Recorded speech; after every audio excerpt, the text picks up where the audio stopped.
And our message today is reconnecting with the mother. And Bunny Healy is here to give us that message. Bunny?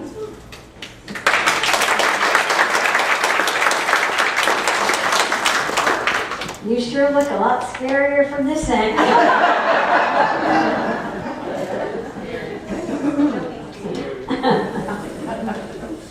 Well, I want to read something to you to start with from Khalil Gibran. He's one of my favorites.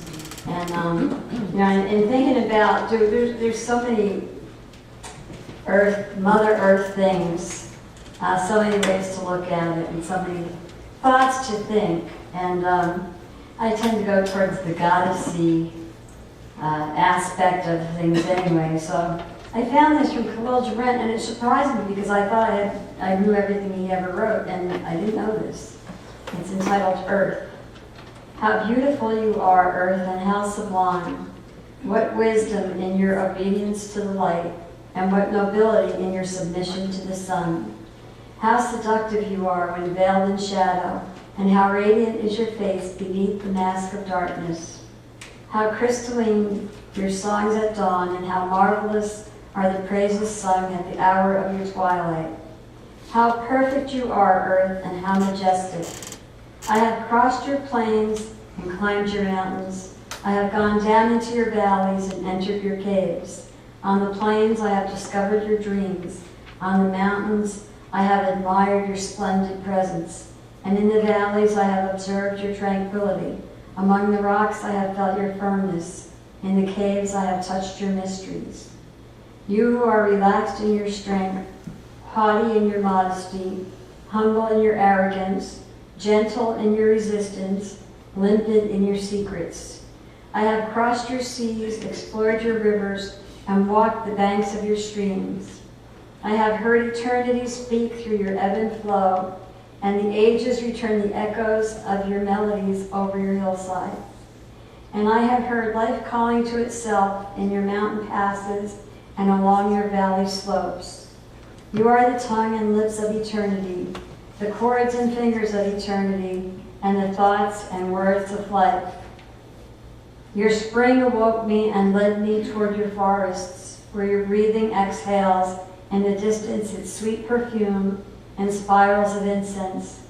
Your summer invited me into your fields to be present at your labor, at the birth of your jewel-like fruits. Your autumn showed me in your vineyards the blood running like wine. Your winter took me into its bed where your purity broadcast its flakes of snow. Your fragrance when young forced the growing magnificence of middle life, and with the ice of old age you are crystal. On a starry night I opened the locked gates of my soul and went out to be at your side with a curious and hungry heart. And I saw you looking at the stars which were smiling at you. Then I cast off my chains and shackles, for I discovered that the lodging of the soul is your universe, and that its desires grow within yours, that its peace dwells within your peace, and that its joy lies in that long hair of stars that night spreads over your body. One misty night, weary of idle dreaming, I went to meet you, and you appeared to me like a giant armed with furious tempests, fighting the past by means of the present, overturning the old to the advantage of the new, and letting the strong scatter the weak. In this way I learned that the law of man is your law.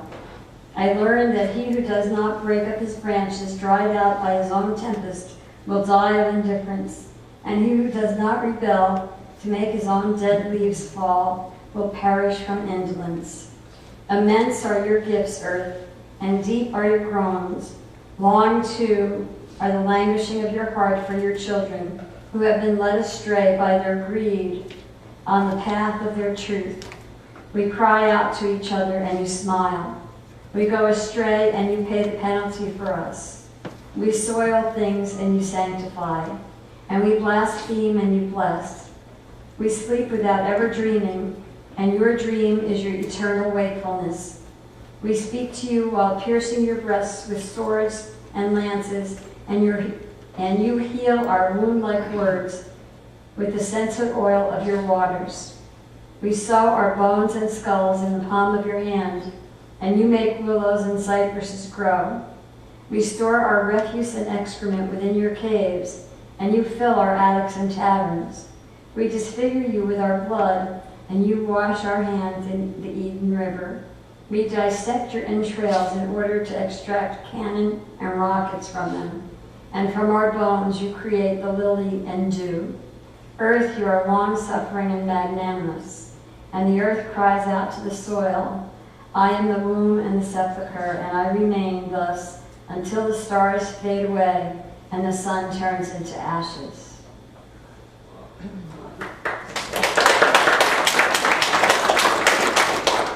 I love that when I was reading it, and the thing that struck me was that it sounds like the Mother Earth, and it sounds like all mothers, and it sounds like Goddess.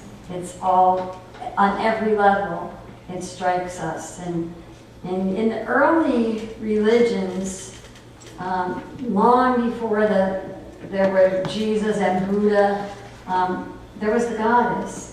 And it makes sense because, after all, we did create everybody here.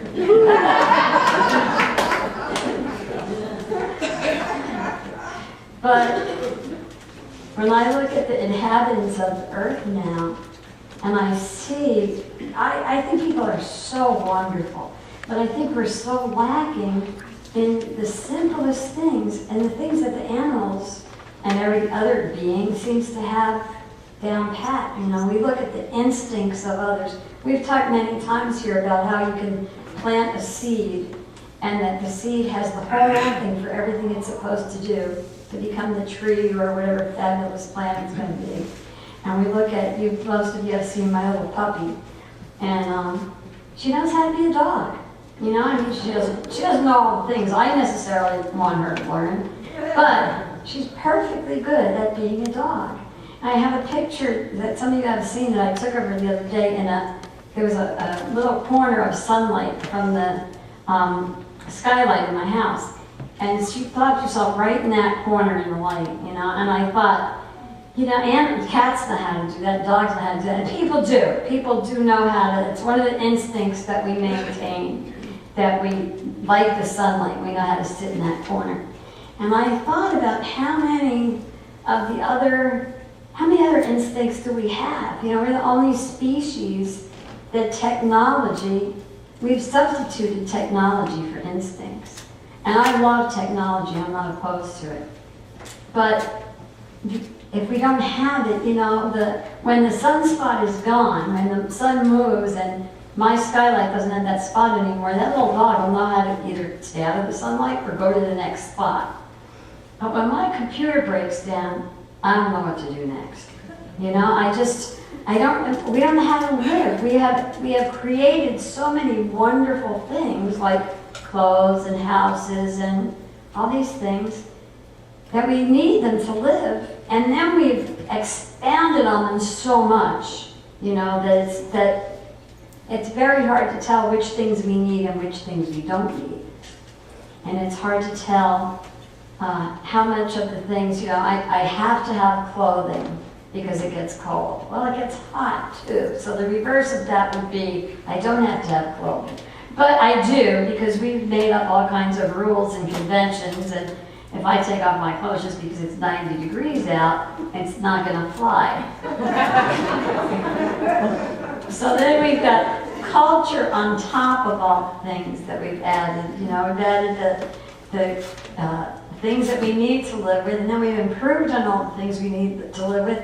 And I think at some point we took a turn. You know, we split, and we've gotten a little carried away with all the things we need. And when we can't find in our hearts the thing that we really need, well, we go shopping for something that will do until we can feel it in our hearts again. I have to stop and take a breath before I totally lose what I'm saying. Breathe. Thank you. I think some of the things that we've done is that we've gotten so busy. The farther we get away from the natural ways that we could live, we get busier and busier and busier. And you know, the things have now taken over us because we have to have so many things, and it takes so much effort to get all the things that we need. And you know, Barry Dennis was here a couple weeks ago. For anybody who missed him, you missed a great thing, but we do have it online. One of the things he talked about was simplicity, getting rid of all the extra stuff, you know. And I've gone through phases in my life.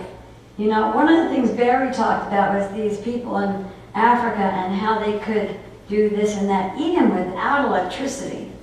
And that's not a big without to me. I've lived without electricity.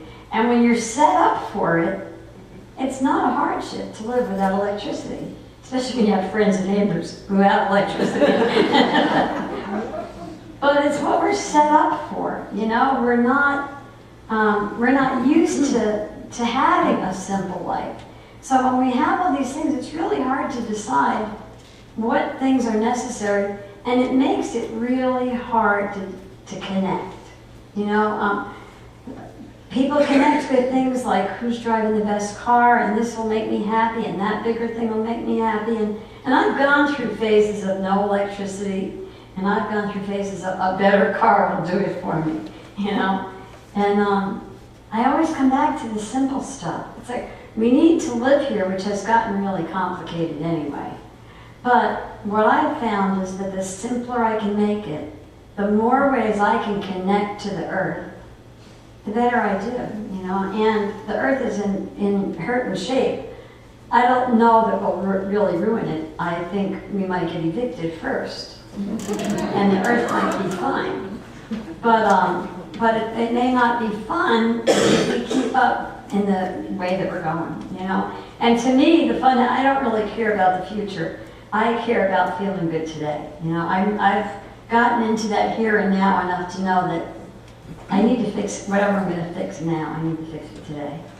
And so a lot of the things I do are simple things that keep me feeling like I am saving the world.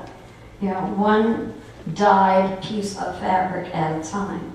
It's my attitude. I mean, I know I'm not going to change everything that happens today. But I feel like when we do things that are simple and connect us to the earth, in whatever way, because they're not all as helpful as they could be. I'm not down at the dump helping with the recycle guys. And chances are you're not going to see me there. Because I have to feel good also while I do my stuff. But when I find things to do that are good for me, and good for the earth, and good for other people, that puts me in that space where I know we can create a world that works for everybody. And when I'm doing something simple that connects me to the earth, that's when those kind of answers come, you know? And most of us have learned in our prosperity classes or elsewhere that we can change, we can attract what we are. You know? And once we be it, the problem is solved. That's it, you know? And I think we can be it a lot easier every day by doing those things. And I think we can take lessons from the dogs and the cats and make it simple. And worrying, you know, we've kind of split ourselves so that we have all this stuff we have to do, and then we do more, and then we worry about what we have to do, which takes up all the current time that we have. I'm not sure exactly how I stopped worrying, or I know there were a few things involved, but at one point in my life, when I was trying to make changes, but this was a bonus change that I didn't know would happen. My mind got quiet. And it was at a time when I was still working a lot, and I was very busy.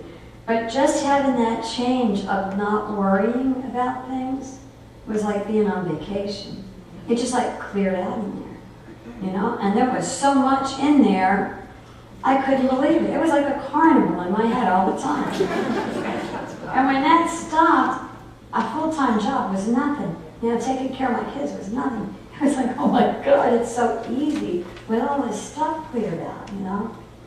So all of that took me to the place where now I used to be a very high-tech. I still do websites and stuff. You know, I used to love the technical and using all my smart power to do smart things and to save the world. None of them worked, but that was where I was going. And now I'm mainly, my occupation mainly is as a soap maker. It is the oldest, maybe not the oldest technology there is, but it's close. People have been making soap for thousands of years.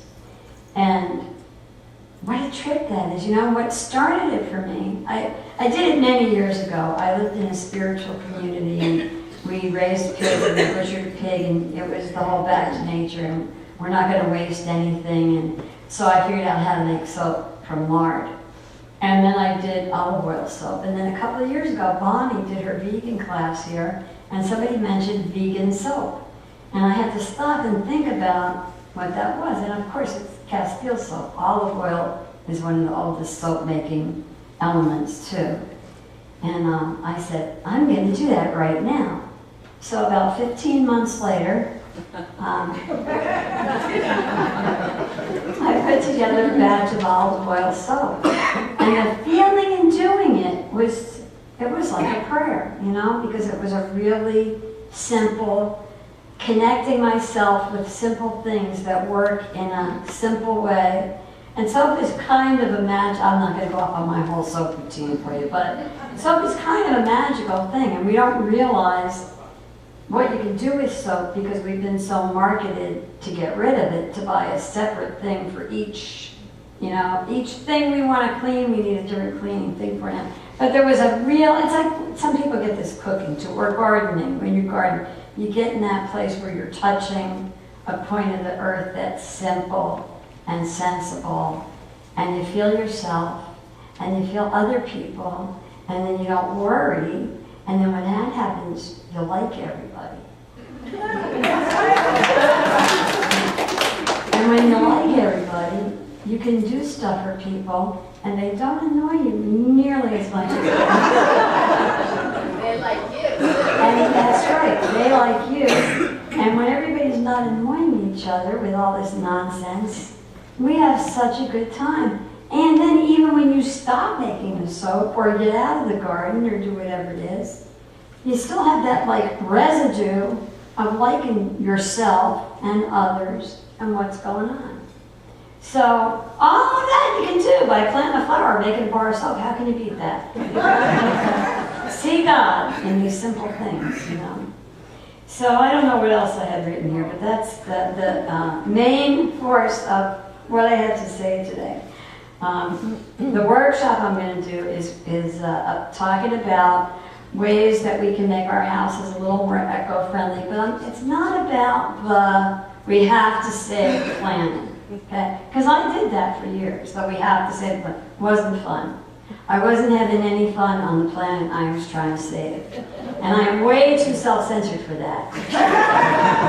If I'm not having fun, I really honestly don't care if the planet gets saved or not. But what I have found is that when I am having fun and I am connected to the universe, the planet is saved. And that, to me, is the key. You know, the Course in Miracles tells us that all these great writings that we go through, all these books we read and study and try to understand, that's what they tell us, you know? When we've got the God connection, everything's okay. It's all saved. Done. Now, you know, then you got the whole rest of the day to do whatever you want to do. That's not hard. Are you saying you're our savior? No, not at all. Not at all. But I'm my savior, and that's all I need to be. Like I said, I used to want to save the whole world. I wanted to fix everything for everybody. What I think is important now is when we all touch that place, or when we each touch that place where we have our connection, and when we do something that happens to be good with the earth, all those things go together, you know. When we feel good, we don't especially want to destroy the earth. When I feel good, I don't necessarily want to have all the stuff that you have. I'd rather hang out with you, and I don't mind if you have this stuff or not. So that's I have brought the whole education from the beginning of time and turned it completely into self-centeredness and make it work for me and the world. You can't beat that. So, the things that I think are great to be able to do are to be able to do things, to be able to create a world that works for all, and to do it by creating things that are better for the earth and are simpler and are less expensive. You know, one of the things that happens, I have a couple of groups of friends. This group, we know where everything is at Goodwill. The other group, they know stores that I don't even know where the stores are. Okay? We have mastered a lot of cool stuff here, you know. Shopping, it really is fun. I didn't think shopping was that much fun because it's so stressful. Oh my God, I spent all that money, I can't believe it. Now I've learned shopping really is fun at the Goodwill. Because when you get something fantastic and you didn't buy it new, it didn't use up anything on the earth, there's just so many good things about it, you know? And we go there and brag about, you know, usually you didn't tell people what you spent, but you kind of wanted them to know, like, oh yeah, I got it at whatever the hoop-de-doo store is in town. And now we go, somebody goes, oh, that looks nice. You go, can you believe it? Goodwill, $3. That works on a lot of levels, you know? Shopping at Goodwill is a great spiritual thing to do. Who knew? So you all know I'm an old hippie, and I do my whole back to the earth thing, and so that's kind of the direction I go in. And I want to show you a couple things here that we did, because I think this is so great, you know? These, this beautiful piece of fabric is rust dyed, you know? I took a rusty ornament, because we don't take care of stuff at my house, so here's a rusty ornament on our porch, and by putting fabric over it, you can make a great piece of fabric like that with a great design from rust. And Joyce Ripp does fabulous. I wanted to have some of her painted cloths here, but I can't plan well. But anyway, she does these fabulous paintings on silk. And what she has gotten into lately, and I have with her, is using indigo to dye. And these fabrics were dyed, these blues were done with indigo. You know, a really natural thing. We didn't spend a lot of money doing this stuff. I mean, it was like, and it was fun, you know. And this lovely flower of fabric, this is from mud. We took, a few of us went up to the mountains a few weeks ago and dug up some of that orange clay. And this is basically a mud pie creation. So, and you don't have to like these things. I know there's some people in here that are going, oh my God. And that doesn't matter, it's okay. What matters is that we each find our own spot like that, because when we can do stuff that's cheap, and that we can do together, and that we have fun doing, and that's good for the earth, and then we connect with the universe, we've got everything. I can't think of anything that's not involved in that, except cooking, and Charlene's usually there, and she'll cook something. So that's pretty much my whole shtick for this morning. But then I had to add something on, which is entirely, almost unrelated. We're going to try to make it related, but it's really kind of unrelated. A lot of you have heard me talk about my friend Melvin, and he's the person who got International Peace Day, which is September 21st, put on calendars. We call him the Marketing Man for Peace. It's a day that was developed or decided by the UN years ago, the 21st, but Melvin's actually the person who got it put on millions of calendars all over. And he just passed about 2 weeks ago. He was a friend of mine for about 40 years. I love him dearly, and he was a great teacher of mine. And we lived in a commune together years ago. And in the commune, I tell wonderful stories about it, but I don't usually tell you how we were starving. we would have killed for a cookie. It was, we lived on brown rice and ate very healthy and very sparsely, and we worked like crazy, and we did stuff that nobody in their right mind would do.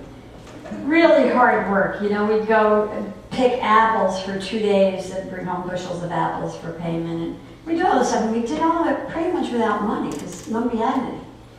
And so the guys who were driving or who had to fix things would get money for parts and for gas and stuff. And Melvin was one of those guys. So Melvin taught us all that anything could be solved with Oreo cookies. And he put together this book. This is how I tell you, when I say I was totally self-centered and I've made it work for me, this guy did this too. He loved himself so much, and it was so good for all of us that he did. And he put this book together while he was dying. And he left this fabulous, gives you the chills, this fabulous goodbye for everybody. And I just want to read the last paragraph of it. And he says, as my life on earth ends and the veil between dimensions opens up, I realize how important attitudes and actions based on values, ethics, cooperation, peace, and love really are. For each of us individually and for humanity as a whole. Blessings to you and yours. You have given me much. Thank you. So in his honor, and for the Mother's Day, the Hallmark version, not the Goddess version of Mother's Day, I think Mother's Day is a really tough time, because even though we love to do Happy Mother's Day and roses and stuff, I know there's people who have lost their children from the planet, and there's people who have lost their children who are still on the planet, and there's people who have lost their mothers, and there's a lot of hard stuff on Mother's Day. And we're not going to heal it entirely, but when we meditate, we're going to eat an Oreo and try to heal it as much as we can. Because taste and all of our senses, music, sound, everything we do is connected. And I want you to eat an Oreo. Oreo communion we're going to have. In honor of my friend Melvin, and in honor of forgiveness and love and appreciation, and in healing of all those relationships, all the things that could have been better with our mothers and our kids and our family. We've got each other, and we've got an Oreo. And we've got this wonderful song that Joyce Ripp wrote and Karen Drucker recorded. I'm not going to talk through this meditation. We're going to sit and eat the Oreo and listen to this song and connect with the very best we can connect with. And thank you, and namaste.